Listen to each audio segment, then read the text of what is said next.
D'abord, merci infiniment à toi, Omar, et puis à toute l'équipe de cette invitation et d'avoir organisé cette série de discussions. Je me suis plié à ta consigne, qui était de partir de l'œuvre de Haroun Farroukhi. Alors, pour celles et ceux qui ne seraient pas familiers avec cette œuvre-là, je vais dire quelque chose pour l'introduire.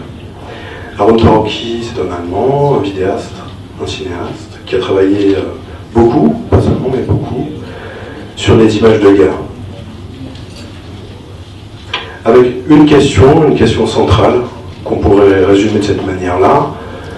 En quoi, comment et pourquoi est-ce que les images participent si souvent de la destruction de vies humaines? C'est ça sa question. Enfin. Alors ce que je voudrais faire aujourd'hui, c'est d'abord vous présenter un très court extrait d'un film de Farroukhi, vous donner quelques points de commentaire, pourquoi ça m'intéresse, pourquoi c'est important. Et puis, à partir de là, essayer, dans le domaine qui est le mien, c'est-à-dire celui d'une certaine philosophie politique, de prolonger ce que cet artiste fait, et fait seulement avec des images, et d'actualiser son propos aujourd'hui. Alors, l'extrait de ce film, il date de 2003, le titre allemand c'est Erkennen und Verfolgen, ça veut dire reconnaître et poursuivre. Le voici tout de suite. Je vais lire les sous-titres en français, ils vous seront traduits.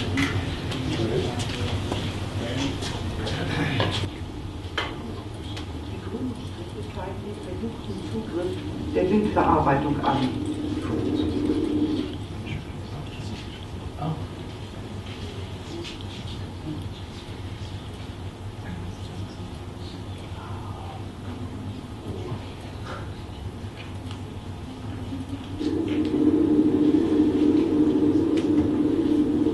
Die grünen Striche zeigen den versuchten Zugriff der Bildverarbeitung an.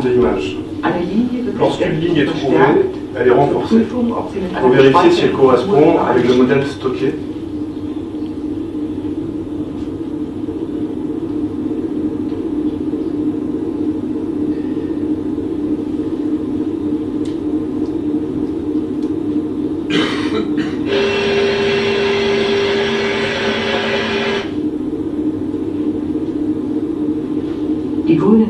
Les traits verts tels que des égratignures, les traces d'une intervention manquée.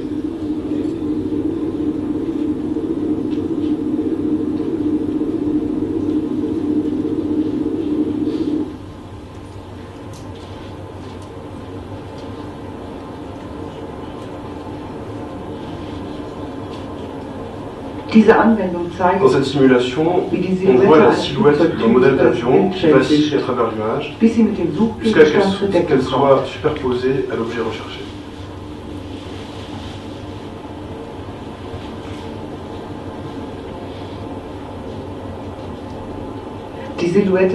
La silhouette se comporte comme une idée toute faite, qui chercherait à coïncider avec la réalité.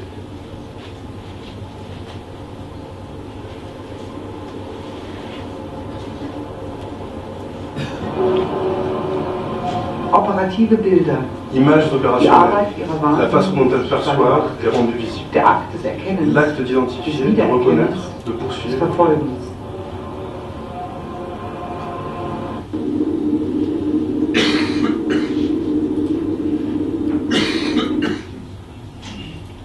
Commencez par la fin.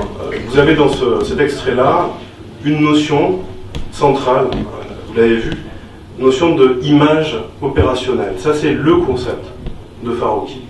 Alors, qu'est-ce que c'est qu'une image opérationnelle? Je vais essayer de tracer avec vous une définition. Commencez par dire ce que ça n'est pas. Une image opérationnelle, ce n'est pas, par rapport à la guerre, une image de propagande ou une image de documentaire. Ce n'est pas, autrement dit, une image qui est destinée à montrer quelque chose à un public. Ce n'est pas non plus, et ça c'est étrange, une image qui est destinée, du moins qui serait destinée de façon principale à représenter quelque chose.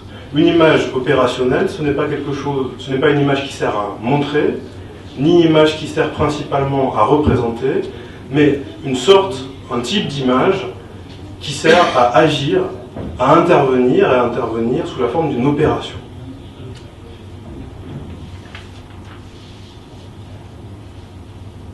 Et par opération, il faut entendre un type d'action spécifique. C'est un terme qui renvoie à une chaîne d'opérations, qui renvoie à un modèle industriel. Il faut comprendre que l'image opérationnelle, l'image qui sert à agir dans ce contexte, c'est le maillon d'une chaîne qui est ici, dans le cas où il s'agit d'images servant à cibler, à viser, le maillon d'une kill chain en anglais, d'une chaîne de mort.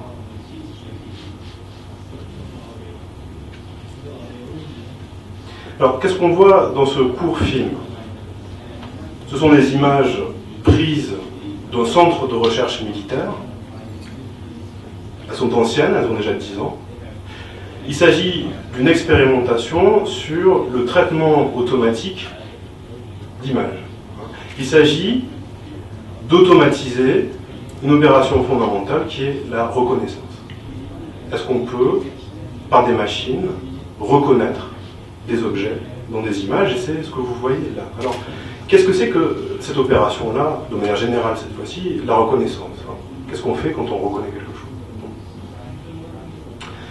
On pourrait dire les choses suivantes. On a en tête, quelque chose comme une image mentale, un schéma, et puis un phénomène rentre dans le champ de vision, et ce schéma se met à coïncider avec l'image. Les deux images se superposent, et cette correspondance, c'est l'acte de reconnaître. Le problème des militaires ici, c'est de parvenir à automatiser cette mise en correspondance de quoi? D'une image schématique, d'un schéma. Vous avez vu les traits, hein? Les traits qui correspondent au motif, pattern en anglais, et puis les traits que l'on trace dans l'image qui correspond à l'objet. C'est ça, l'objectif, c'est ça la reconnaissance.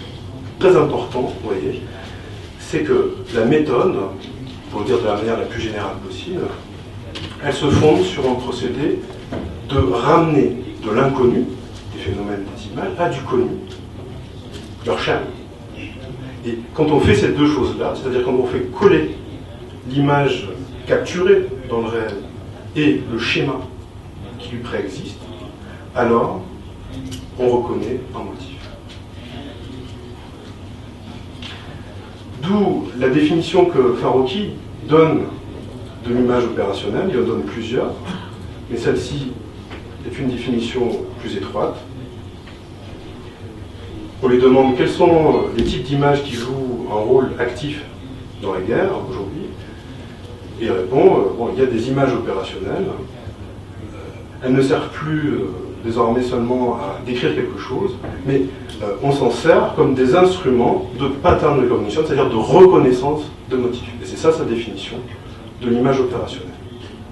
Voilà pour Farocki et voilà pour les petits points de commentaire. Ce que je voudrais vous montrer maintenant, là on est au début, on était dans le film en 2003 et là il parle en 2010, mais il décrit une situation qui correspond très bien, en gros, à un schéma opérationnel de la guerre du Golfe, de la technologie militaire. Ce type de tentative, cette manière de penser, n'a pas disparu du tout. On a des techniques de ciblage aujourd'hui qui continuent à raisonner de cette manière-là. Mais, depuis la fin des années 2000, s'est développée une autre manière de concevoir ce que ça peut être que de cibler et que d'identifier de manière plus ou moins automatisée des cibles potentielles. Une manière qui est quasiment inverse de ce que Farocki décrit dans son film, et c'est ça que je voudrais vous expliquer en faisant une sorte de généalogie militaire, des sources de renseignement, des textes dans lesquels des spécialistes américains de la guerre contre-insurrectionnelle donnent leur méthode, leur méthodologie. Ce sont des gens qui réfléchissent et qui élaborent des théories de la connaissance et qui écrivent des petits discours de la méthode, et c'est ces textes-là que j'utilise pour vous dire ce que j'ai à vous dire. Alors, cette méthode, défini depuis la fin des années 2000, c'est ce qu'ils appellent, de manière générale, l'activity-based intelligence, c'est-à-dire le renseignement fondé sur l'activité. Tom en dira quelques mots tout à l'heure aussi. Le renseignement fondé sur l'activité, ça veut dire quoi? D'abord, ça se différencie d'une ancienne manière, disent-ils, de pratiquer du renseignement, qui était une manière fondée sur l'identité. Renseignement fondé sur l'identité, c'est très simple. Vous avez des suspects, vous connaissez leur nom, vous cherchez à les localiser, et vous focalisez la surveillance et la reconnaissance sur ces individus. Quand vous focalisez la collecte de renseignements sur l'activité, alors va avec cela un impératif, collecter l'ensemble des traces et des données, des activités de l'ensemble des individus qui se trouvent dans une région donnée, dans une ville, voire, c'est ce que nous apprend le scandale récent de la NSA, dans le monde entier. Pas des identités ciblées, des activités en général. Principe de surveillance persistante, tout le temps. Principe de collecte totale. Tout. Deuxième principe, le principe d'analyse des formes de vie. Le terme anglais, c'est pattern, donc c'est analyse des motifs de vie. Qu'est-ce que ça veut dire de pratiquer une analyse des formes de vie? Alors, vous avez toutes et tous dans cette pièce quelque chose qui ressemble à un motif de vie ou à une forme de vie. Qu'est-ce que ça veut dire? Si on vous surveille de manière persistante, on peut constater que vous vous levez sensiblement à la même heure, que vous vous rendez souvent aux mêmes endroits pour rencontrer les mêmes personnes, que vous avez des itinéraires familiers.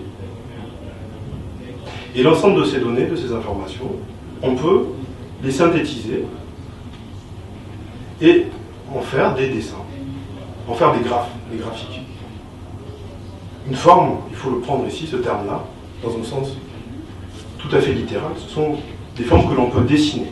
Alors je voudrais vous montrer 3 modes de visualisation qui sont utilisés par ces agences, un logiciel employé à l'époque. Ce que vous avez ici, sur la gauche, ce sont des numéros de téléphone, et ensuite une analyse chronologique qui récapitule une série d'événements avec des pictogrammes qui symbolisent l'événement, et si vous cliquez sur le pictogramme, vous avez un fichier qui vous donne plus d'informations. Donc, première manière de représenter, premier type, vous voyez ici d'image opérationnelle, c'est l'axe du temps. Deuxième mode de représentation, c'est le réseau. Ici, vous avez une image d'un logiciel d'IBM qui s'appelle Analyst Notebook et qui est utilisé par ces agences. Évidemment, quand vous avez des coups de téléphone et des emails, vous pouvez retracer les réseaux sociaux des personnes, c'est ce qui s'appelle faire l'analyse de réseau. C'est une carte qui ressemble à une grande toile d'araignée. Vous avez le temps, vous avez les liens, et vous avez aussi, évidemment, les lieux. Et ces agences utilisent des logiciels d'information géographique, ici GeoTime, pour tracer des itinéraires d'individus. Ici, vous avez 3 individus, vert, rouge et bleu. Les 2 premiers, vous voyez, ils sont restés au même endroit un certain temps, donc ça fait une ligne droite verticale. Le vert a beaucoup bougé, puis ils sont croisés. La carte en vitesse. Là, c'est sur 3 individus, mais on peut le faire, si les moyens techniques le permettent, sur une ville entière. C'est leur prétention. Tracer ce type de carte. Vous voyez, le temps, les liens, le lieu, et tout ça, évidemment, tout ça peut se fusionner dans une même représentation. C'est une manière de mettre en graphe, de mettre en motif, de mettre en forme les aspects et les dimensions essentielles qui constituent, dans leur régularité, mais aussi dans leur discordance, ce que c'est qu'une vie, et ce que c'est qu'une vie humaine.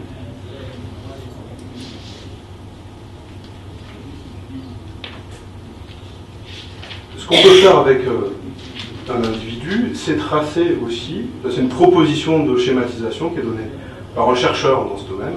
Voilà, une forme de vie, une personne qui reste beaucoup chez elle, qui fait un peu de foot, qui va au restaurant, au marché. Et on peut, c'est vraiment ça. On a un portrait, finalement une sorte de nouvel art du portrait, un portrait abstrait, qui est cette toile réticulaire de la forme de vie. Individus, on peut aussi le faire avec des populations ou des espaces, sur le même principe. Ici, source d'information, c'est une caméra placée à une intersection.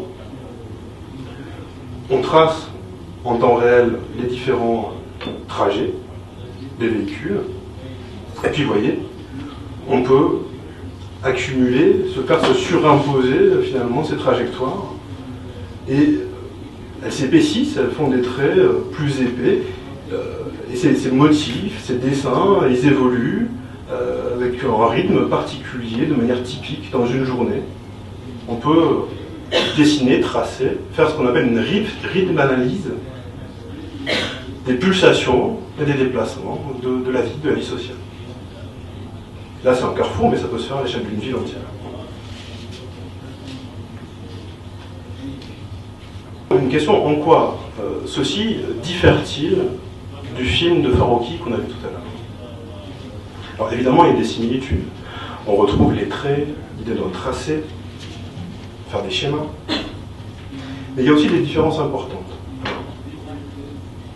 La première grosse différence, elle concerne l'objet de la schématisation. Dans le petit film de Farocki, ce qui était schématisé, c'était la silhouette. C'était des contours d'objets physiques, qui ne changeaient pas de contour. Dans les exemples que je viens de vous donner, c'est pas ça. Le motif, c'est pas la silhouette d'un individu, c'est pas de la biométrie. L'objet de la modélisation, c'est autre chose. C'est un objet étrange, complexe, social et temporel. C'est pas la silhouette d'un corps, c'est autre chose. C'est le schéma d'un comportement. Le schéma d'un comportement avec ses rythmes. Ce qui est très intéressant, c'est que ce type de visualisation, il reprend des inventions à l'époque très novatrices de ce qu'on a appelé la géographie du temps ou la chronogéographie, l'école suédoise de géographie que cite Derek Gregory. Là, vous avez l'image, c'est une maquette en relief, vous comprenez, avec des tiges en bois insérées dans la maquette, et puis un fil de laine qui correspond à la carte des déplacements, des itinéraires d'un individu, et ces fils peuvent s'enrouler, se réenrouler autour de la tige et grossir, et là aussi faire apparaître des motifs.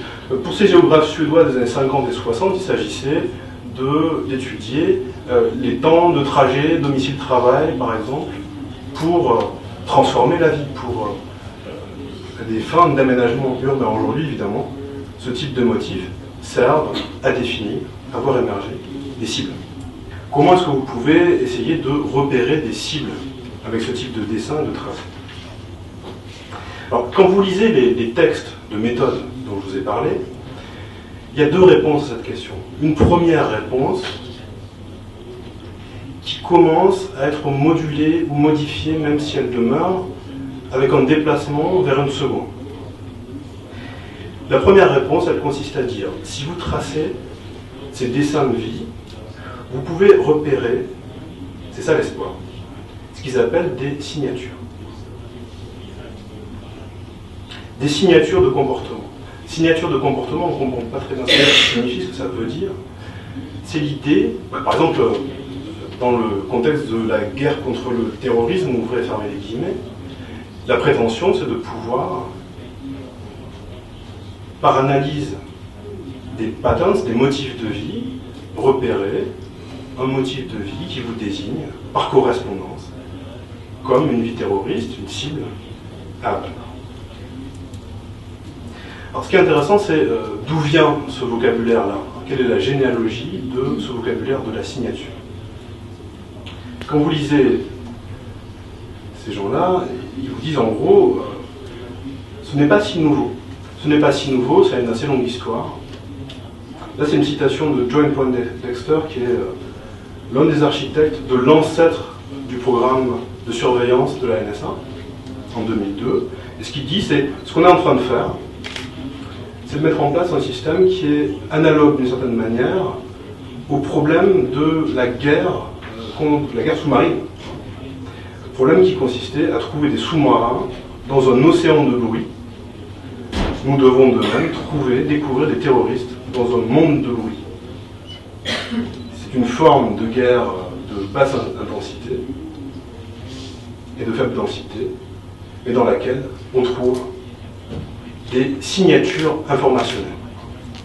Vous voyez, l'idée c'est ça, c'est la transposition à la guerre contre la terreur d'un vieux modèle tiré de la guerre froide.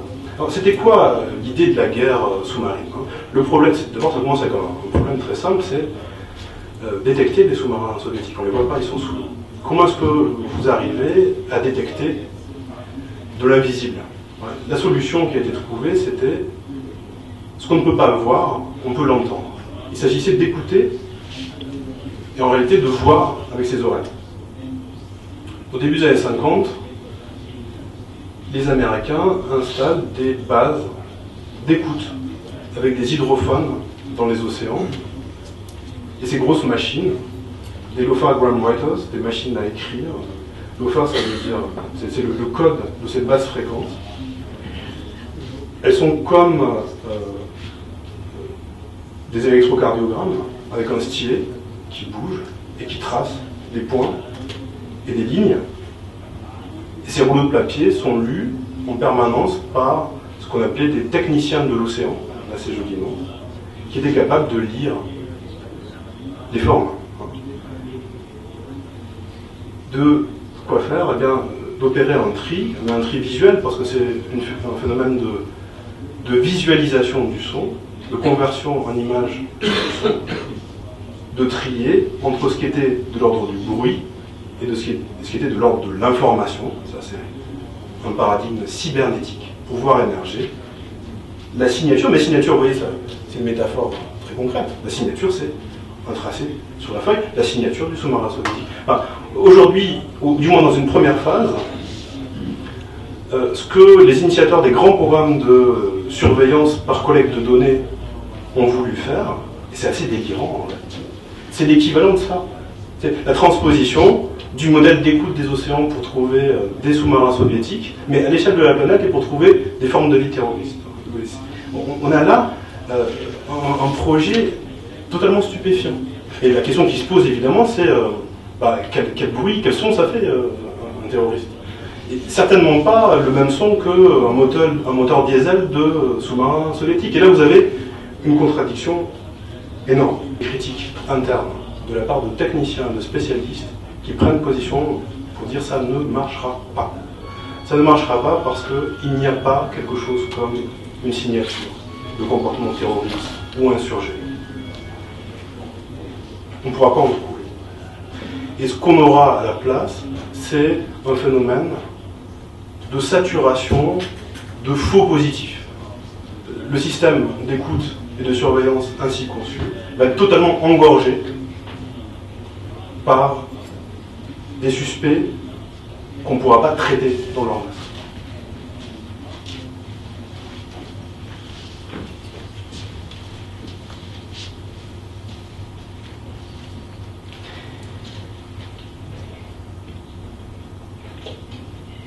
Ça, vous voyez, c'est la première réponse, et ça correspond exactement au modèle de Farabi que je vous ai présenté au début. On prend de l'inconnu, on le ramène au connu, et on essaie de voir émerger à partir d'une masse de traits un motif. C'est la reconnaissance, le modèle de la reconnaissance. Or, depuis, en réalité, 4 ans, on voit émerger un autre type de discours, une autre théorisation de la méthode, qui rompt en partie, dans les mots du moins, avec ce modèle précédent, avec ce modèle de la reconnaissance. Quand vous les lisez, ces textes-là, qu'est-ce qu'ils disent? Même si l'un ne chasse pas l'autre, c'est une superposition de modèles. Ce qu'ils disent, c'est on développe cette méthode du renseignement fondé sur l'activité, en la raffinant, pour faire face au cas où, je cite, il n'y a pas de signature claire pour les activités d'agents non étatiques et d'insurgés. Je cite un autre texte. On développe cette méthode pour les cas qui sont dépourvus de la moindre signature significative qui permettrait leur détection directe. Et vous trouvez dans ces textes-là qui sont assez abstraits, c'est assez étonnant de lire ça parce qu'on dirait presque lire de la philosophie postmoderne. Des métaphores. Alors, la métaphore, c'est dire... ça, c'est vraiment la métaphore très répétée. Ce qu'on faisait avant, c'était chercher une aiguille dans une botte de foin. Maintenant, ce qu'on fait, c'est chercher, au choix, une aiguille dans une botte d'aiguille, ou alors un brin d'herbe dans une botte de foin.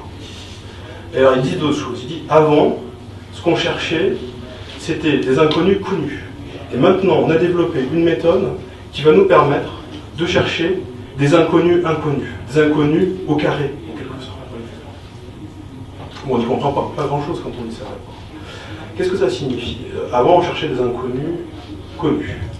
Ben, c'est ce que je vous ai expliqué. Avant, disent-ils, mais toujours aussi à l'heure actuelle, on cherchait des individus dont on ne connaissait pas l'identité, forcément, mais on avait une idée de leur identité générique. On cherchait des exemplaires de telle identité. Aujourd'hui, on voudrait chercher des inconnus inconnus, c'est-à-dire des gens dont on ne connaît pas forcément l'identité, l'état civil, mais dont on ne connaît pas non plus l'identité générique, dont on ne connaît pas non plus l'espèce à laquelle ils appartiennent. C'est ça qu'on voudrait faire. Passer de la recherche d'inconnus connus à celle d'inconnus inconnus. Alors comment est-ce qu'on fait ça? Leur idée, dans la méthode, c'est on va faire l'inverse de ce qu'on a fait jusqu'à présent, on va passer par le négatif. S'il n'y a pas ou peu de motifs identifiables de formes de vie terroriste, alors on pourrait, à partir d'un grand répertoire des formes de vie normales, découvrir des formes de vie anormales. Ils font des modèles. Et pour faire ces modèles, ils vont à la cantine. Là, c'est un chercheur. Là, c'est des beaux titres. Traquer la détection de l'anomalie dans le rythme de la vie et l'activité en vrac. Bon, c'est très étonnant. C'est presque des textes situationnistes aussi. On y reviendra. Alors, lui, il est dans une cantine, il observe les gens et il découvre qu'il y a une série de motifs et de segments de trajets qui sont des trajets habituels, répétés, normaux. Et son but, c'est d'automatiser la reconnaissance de ce type de motifs. Il est dans la cantine, mais en fait, il veut aller dans la ville, c'est ça le but. Dans la médine. Et puis, il s'aperçoit qu'une fois qu'on a engrisé les motifs réguliers, on peut, par différence, faire apparaître les motifs anormaux. Deux types de motifs anormaux, là, les rouges et les bleus. Les rouges, il les a insérés lui-même dans le système, et les bleus, ça correspond à des constats de déviation, de dérive actuelle.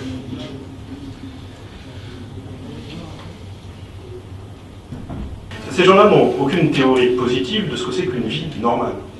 Ils n'ont pas une norme qui vous dit comment vivre votre vie normale. Ils observent, ils font se superposer des régularités, et ce qui est normal, c'est ce qui est habituel et régulier et routinier. Ce qui est anormal, c'est cet événement où une vie jusque-là réglée, par exemple la vôtre propre, qui avait ses répétitions, qui avait ses régularités, se met un beau jour à faire autre chose que ce qu'elle faisait. Ça c'est anormal. C'est anormal parce que c'est un événement qui rompt le cycle de la répétition et de l'habitude. Et ça déclenche une alerte. Ça, c'est une menace potentielle. Si vous voulez, c'est une forme de normativité sans norme.